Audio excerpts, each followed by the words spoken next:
Why girlfriend's friends kept telling her she was wasting her youth by staying home with me every weekend while I worked 55+ hours a week. So we gave their advice a try, thinking it might help, but instead we both ended up miserable, disconnected, and slowly realizing we'd grown into completely different people with very different dreams. I am a 26-year-old man, and I have been in a relationship with my girlfriend, Mia, who is 25, for approximately 2.5 years. We have been sharing a living space for the past year.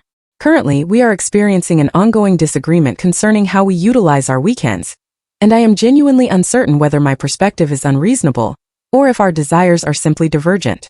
To provide some background, I am employed within a startup environment, where the working hours can be quite demanding, typically ranging from 50 to 55 hours per week, and occasionally more during peak periods. I sincerely enjoy my profession, but by Friday evening, I find myself mentally exhausted. My ideal weekend involves enjoying a longer sleep, preparing a pleasant meal together, perhaps watching a film, or engaging in some video games. Occasionally, I am open to social outings, but perhaps only once or twice a month at most. Mia also works for a medium-sized company with a considerably more consistent schedule. She possesses a naturally outgoing personality and has consistently been the more sociable individual in our relationship. She prefers to go out on most Friday and Saturday evenings, frequenting places like bars, clubs, parties, dinners with friends, and concerts. Prior to our cohabitation, this was not as significant an issue because we would simply pursue our individual interests on weekends and spend time together during the week. Now that we reside together, this has become a persistent source of friction. She claims I have become uninteresting, and that she feels as though she is dating someone considerably older. Her observation that I have changed is not inaccurate. When we first began dating, I held a different position with a more favorable work-life balance and possessed greater enthusiasm for social activities. However, she has also undergone a transformation. She has become more immersed in the party scene since forming new friendships at work about a year ago. The situation reached a critical point last weekend. She wished to attend her coworker's birthday celebration on Friday, which I was amenable to. Subsequently, on Saturday, she desired to go bar hopping with the same group. I informed her that I would prefer to remain at home on Saturday, and that she was welcome to go without me. She became upset, stating that it felt as though I never wished to spend time with her anymore, and that her acquaintances were beginning to inquire why I never joined them. I attempted to explain that spending time together does not necessarily have to involve going out and drinking, but she asserted that I was being self-centered and only considering my own preferences. She also mentioned that her friend Rachel had been making remarks about how domesticated we had become, which, according to Rachel, is apparently not a positive development.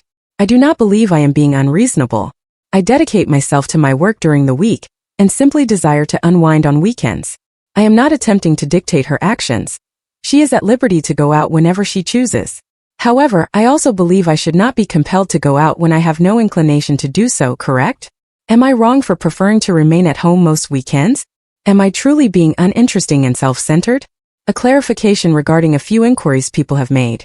Yes, I do occasionally accompany her on outings, probably 2 to 3 times a month. And yes, we do spend time together at home, but she is typically occupied with her phone, messaging her friends about plans for the subsequent evening out. Comment 1.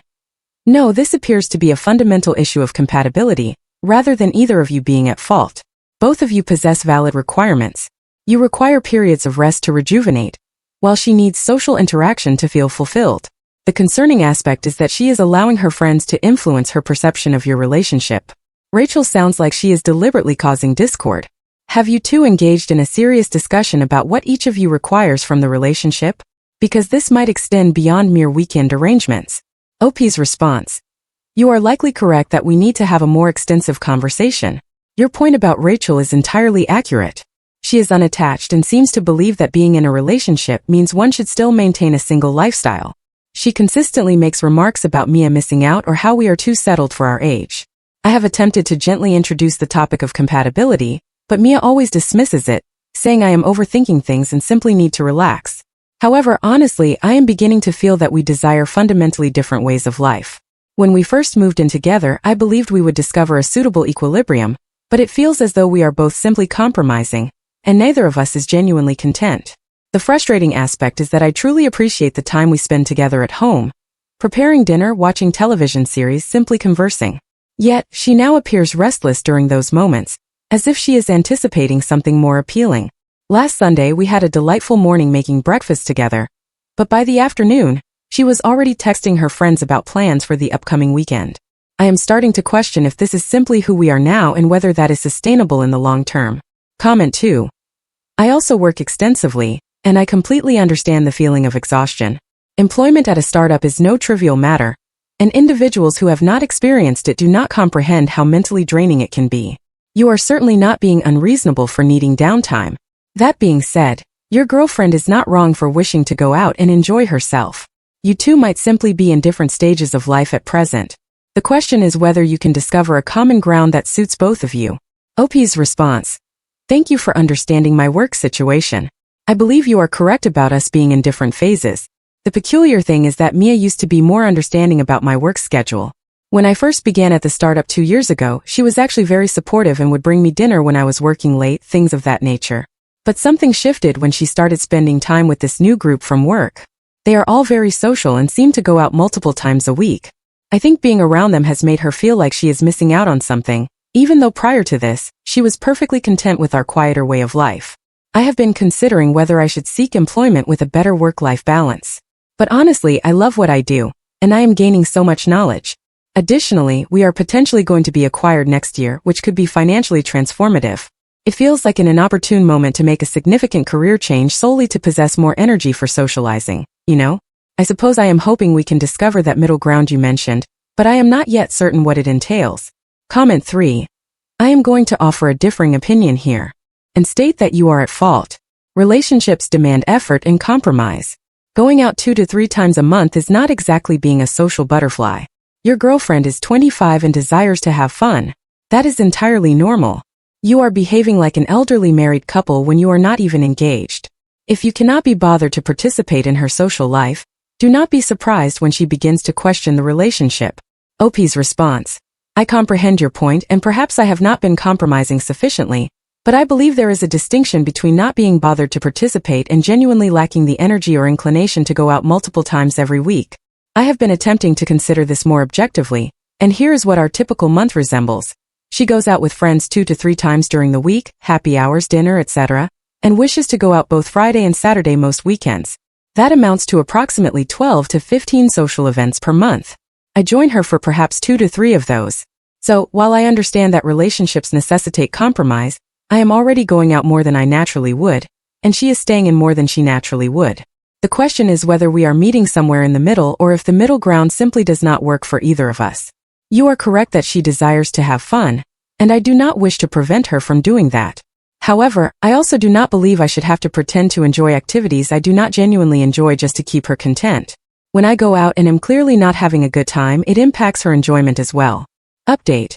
It has been approximately 3 weeks since my initial post, and regrettably, circumstances have deteriorated rather than improved. I wanted to provide an update because many individuals offer truly thoughtful advice, and I have been endeavoring to implement some of it. After reviewing the comments, I decided to initiate the serious conversation that several people suggested.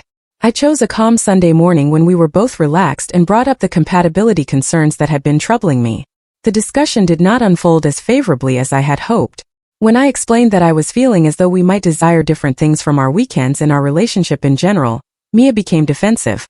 She stated that she felt as though I was attempting to make her feel bad for wanting to live her life, and that I was being overly dramatic about what she termed normal relationship growing pains. But then she uttered something that truly stung. I feel like I am dating someone who is 40, not 26. I miss the person you used to be when we first started dating. We used to have fun together, and now you act like going out is some huge burden. I tried to explain again about the work situation and how my energy levels have shifted, but she interrupted me and said, everyone works.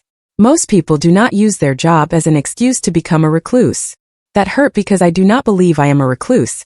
I simply possess different notions about what constitutes enjoyment and relaxation.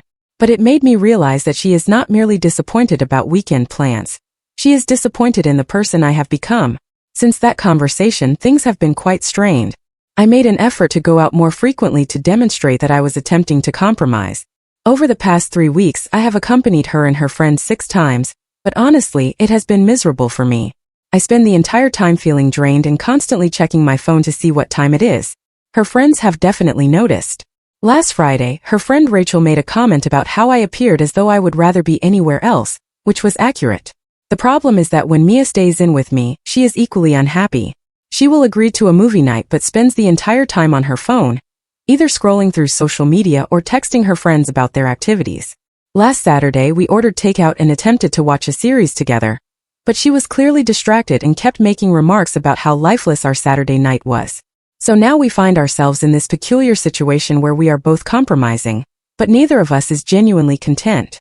When we go out, I am counting down the minutes until we can depart. When we stay in, she is mentally elsewhere entirely. I am beginning to think that the individuals who stated this was a fundamental compatibility issue were correct. We desire different things from our leisure time, and more importantly, we desire different things from our relationship.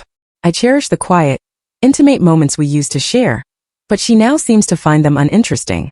She loves the excitement and energy of social outings, but that world feels exhausting and artificial to me. I do not know what to do next.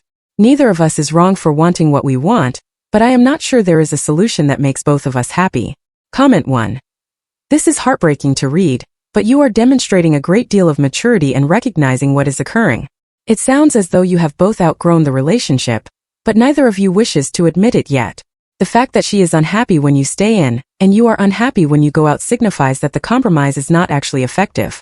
You are merely taking turns being discontent, which is not sustainable. OP's response. You have articulated precisely what I have been experiencing but could not express. We are taking turns being unhappy, and it is beginning to impact every other aspect of our relationship. The most difficult part is that we used to complement each other remarkably well.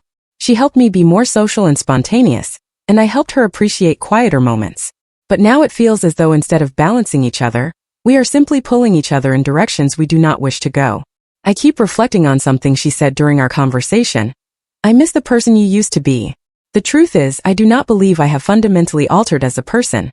I think my circumstances changed, and my priorities shifted accordingly. But perhaps she is correct that the person I am now is not the one she fell in love with.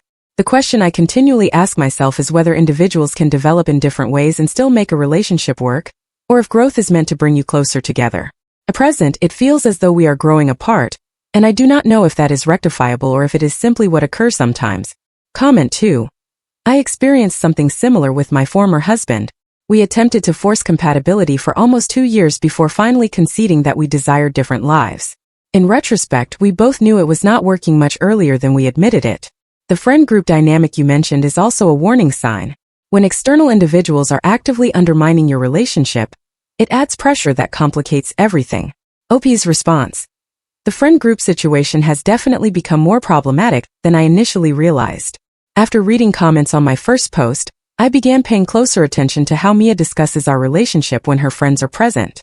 Last weekend, we attended a birthday party for one of her coworkers, and I overheard Rachel telling someone that Mia is too young to be tied down, and that she should be living it up instead of remaining at home with her boyfriend. Later that evening, another friend inquired of Mia if she ever missed being single, directly in front of me. I believe her friends genuinely think they are looking out for her, but they are essentially telling her that being in a committed relationship is something she should regret. That is truly difficult to contend with, especially when I am already struggling to make her happy. What is interesting is that my friends have also started making comments but in the opposite vein. A couple of them have mentioned that I appear stressed all the time now, and one of them directly asked if I was content in my relationship. So we are both receiving external pressure, but it is pushing us further apart rather than encouraging us to resolve things. You mentioned knowing it was not working earlier than you admitted it. I think I am at that point now. The indicators have been present for months, but I kept believing we could fix it if we just tried harder or communicated more effectively. But perhaps some things cannot be remedied by effort alone. Update 2. I wish I had more positive news, but circumstances continue to worsen. It has been approximately 2 months since my last update, and we have been trying even harder to make compromises effective, but it is becoming evident that we are merely postponing the inevitable. After my previous post, several people suggested we attempt a more structured approach to compromise, such as alternating weekends or establishing specific expectations. We decided to implement a system where we would go out one weekend night and remain at home the other, with the person whose choice it was having complete control over the activity. This lasted about 3 weeks before we both acknowledged it was not working. On the nights we went out, I found myself experiencing what I can only describe as anxiety attacks. Not dramatic panic attacks, but this persistent low-level apprehension and exhaustion that rendered it impossible to enjoy anything. I attempted to smile and participate in conversations, But I felt as though I was wearing a mask the entire time. Mia could perceive this, and it made her feel guilty for compelling me to go out, which then made her resentful that I was spoiling her enjoyment by being overtly uncomfortable. On the nights we stayed in, Mia was physically present but mentally elsewhere. She would suggest a movie but then spend the entire time texting her friends about their activities. She would put her phone away when I requested, but then she would be visibly agitated and would initiate conversations about how desolate our neighborhood was, or how we never did anything spontaneous anymore. The breaking point occurred 2 weeks ago. It was my turn to choose, so we remained at home, and I prepared an elaborate dinner that occupied most of my afternoon. I was actually enthusiastic about it. It felt like the kind of evening we used to cherish. But halfway through dinner, her phone continuously vibrated with messages from her friends who were at some rooftop party downtown. She kept apologizing and putting the phone away, but I could see how much she wished to be there instead. Finally, I told her she should simply go meet them. She initially protested, but when I insisted, she was out the door in 15 minutes. I ended up eating dinner alone and felt foolish for believing a home-cooked meal could compete with a rooftop party. Last weekend was her turn to choose, and we went to a club with her usual group. I spent $120 on beverages I did not desire, stood around engaging in superficial conversation with people I barely knew, and observed her having the time of her life. She was dancing, laughing, completely in her element. It was the happiest I had seen her in weeks. But here is the realization that truly struck me. Watching her that night, I understood that the person she is when she is out with her friends is who she truly is now. She is vibrant and energetic and social in a way that she never is when we are alone together anymore. And conversely, the person I am when I am at home on a quiet evening is who I truly am. We are not just desiring different activities, we are becoming different individuals. The journey home that night was silent. I think we both comprehended what I had just realized. We have not made any weekend plans since then. She has gone out both nights for the past 2 weekends, and I have remained at home. We are essentially living like roommates who happen to share a bed. I know what everyone is going to say, and you are probably correct, but it is difficult to conclude a 2.5-year relationship over something that feels like it should be resolvable. We are not arguing about finances or family or infidelity. We are arguing about how to spend evenings together. It feels so insignificant and so monumental simultaneously. Comment 1. Cease referring to this as a dispute about evenings. This is a dispute about fundamental values, lifestyle preferences, and what each of you requires to feel fulfilled in life. Those are not trivial matters. They are the bedrock of long-term compatibility. You have already provided your own answer when you stated you are becoming different individuals. Heed that intuition. OP's response. You are absolutely correct. And I believe I have been downplaying the importance of what is happening because it is easier than confronting the reality of the situation. I have been doing a great deal of introspection since that night at the club, and I keep returning to this moment when I was observing Mia dance with her friends. She looked so genuinely happy and uninhibited in a way that I realized I have not witnessed when she is with me in months. That should have brought me joy for her, but instead it made me profoundly sad because I understood that I am not the person who elicits that aspect of her anymore. And the reverse is also true. Comment 2. Friend, I have been following your posts, and I continually see myself in your predicament. I am also exhausted by weekend social obligations, and my girlfriend and I experienced something similar last year. The distinction is that we were able to discover a balance that worked, but only because we both genuinely desired the same core objective, a committed relationship with room for individual pursuits. It sounds as though you and Mia desire different core objectives now. OP's response. I am truly pleased that you and your girlfriend were able to resolve it, and I am curious about what that balance looks like for you as well. I think you have identified the crucial difference, though. You both desire the same fundamental thing. I have been attempting to ascertain what Mia and I each desire at the deepest level, beyond just the superficial activities. I think what I want is a partnership where we can construct something together.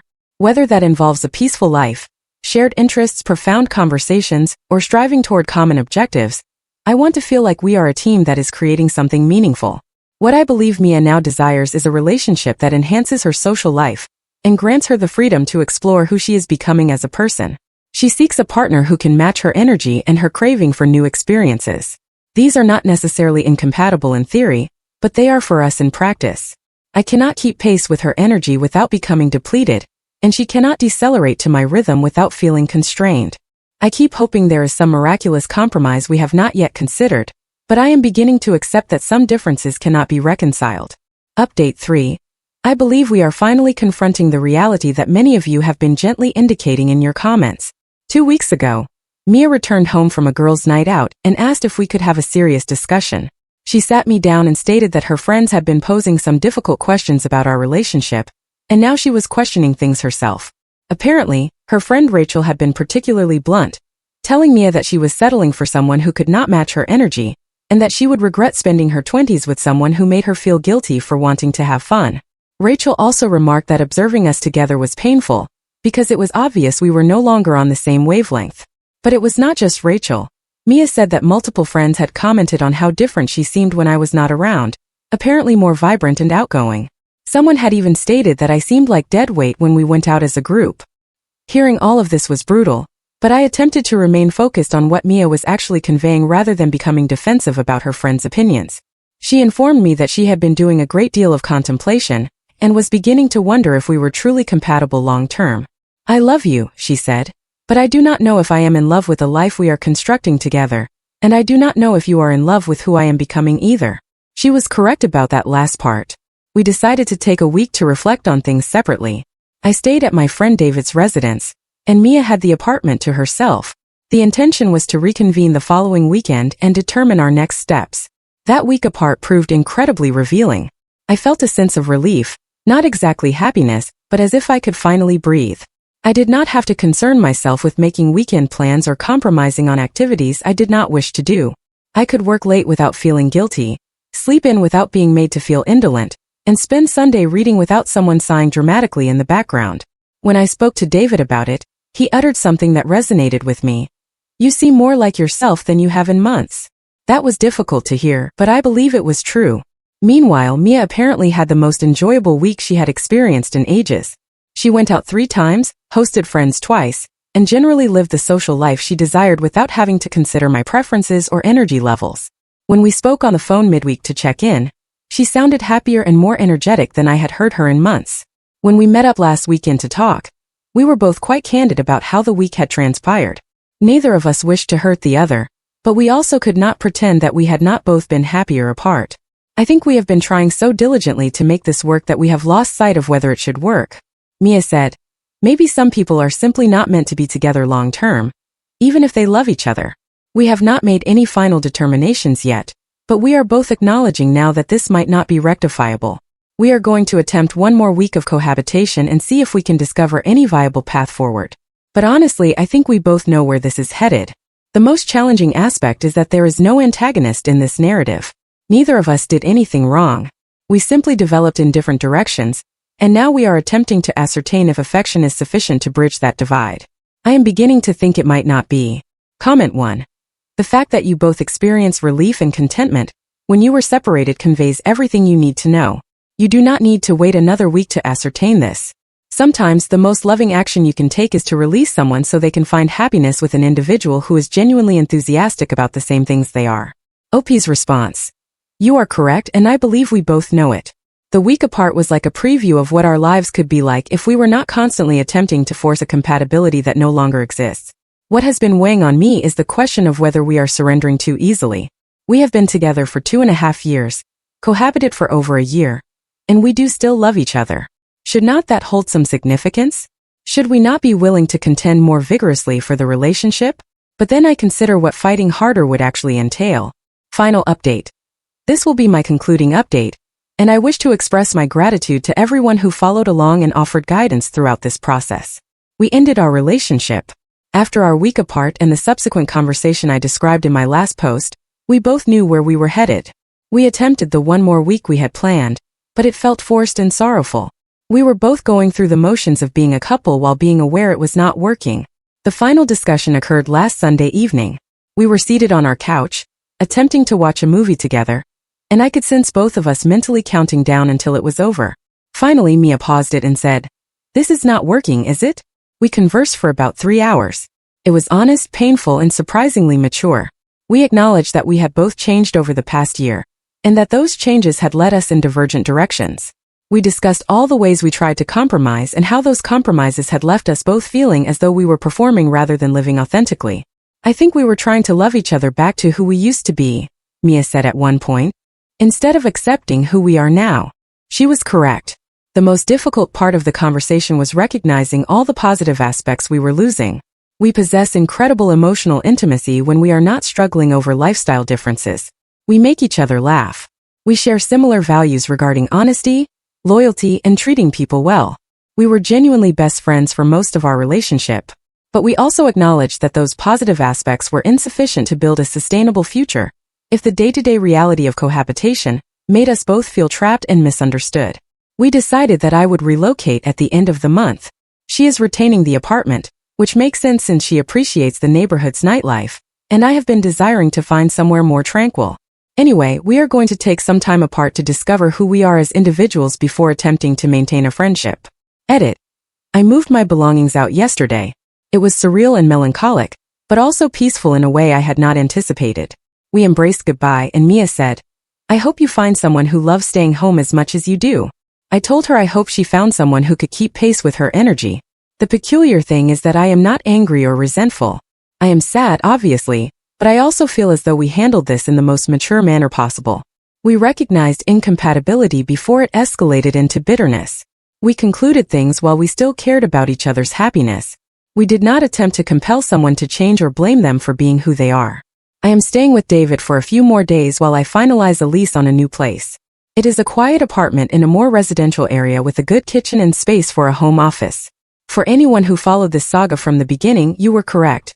This was always about fundamental compatibility, not weekend activities. Sometimes two individuals can love each other and still not be right for each other long term. It still causes pain, but I will probably be fine. Thank you for assisting me in viewing this situation clearly. I hope Mia and I both discover partners who are enthusiastic about the same things we are, rather than merely tolerating.